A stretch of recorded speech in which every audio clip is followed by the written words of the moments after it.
Hello and welcome to the BIM Kitchen. Today we're in Seattle and we have Renzo. So tell us who you are. My name's Renzo di Furia and I live here in Seattle, Washington. I've been in the construction business my entire career. Started out actually in the trades as a carpenter, ended up working for commercial contractors. And I spent the last 20 years as a VDC BIM manager for a large construction company. What inspires you? Since we're talking about BIM, what I'm mostly, I think, interested in construction is really how materials come to the field and get installed. So I really focus on that element of it. How do you get materials on time and it actually fits? And so most of the work I do and the tools that I help develop or to help the trades and the crafts enhance their value, as well as provide, I think, a better atmosphere to work, a safer, more rewarding atmosphere. So that's kind of what inspires me. What do you think or feel when you hear the word BIM?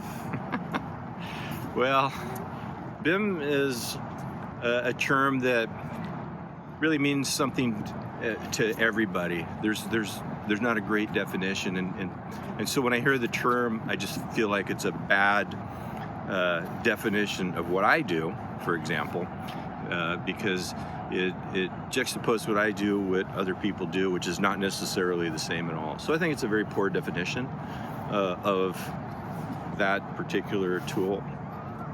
Do you cook, and what is your favorite dish? I do cook. My favorite dish to cook?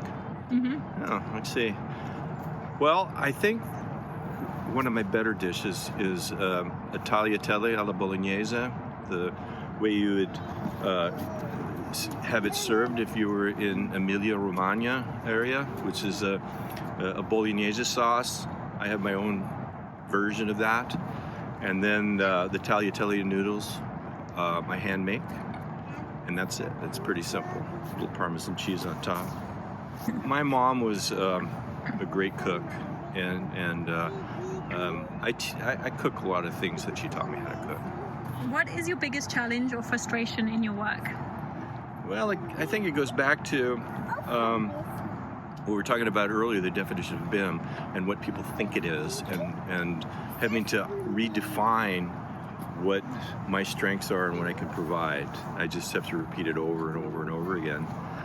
What I've found over the years is in order to change people's behavior as far as they're using tools and get them to engage in some of the stuff we have been able to create, requires a lot of negotiating. So to be renegotiating the same old things over and over again can be very, very frustrating. Over time, it seems to be better, but I think the rule of thumb, if you're in the innovation business and construction, be prepared for it to be unbearably slow. So you kind of have to look back, like where have you gotten in a year, and you can see progress, but it's way too slow and requires lots and lots of negotiations. What do you think is the most interesting trend in design and construction? Okay, I got an answer for you. So I feel that the future of construction and what could be the future master builder we've always had master builders, and that's been folks that have decided to dedicate themselves to craft and a lifelong dedication to learning, and we still have that. I mean, it's not as common as it used to be, but I think it's super important to have that, to have people that are wanting to dedicate themselves into being master builders. And we have tools now, these digital tools, that can help them become experts faster. And I think that's a really interesting concept, and I'm very excited about that. What advice would you give a BIM coordinator or somebody new into the industry? I think the advice I would give somebody is be aware that you actually have the opportunity from being in that position.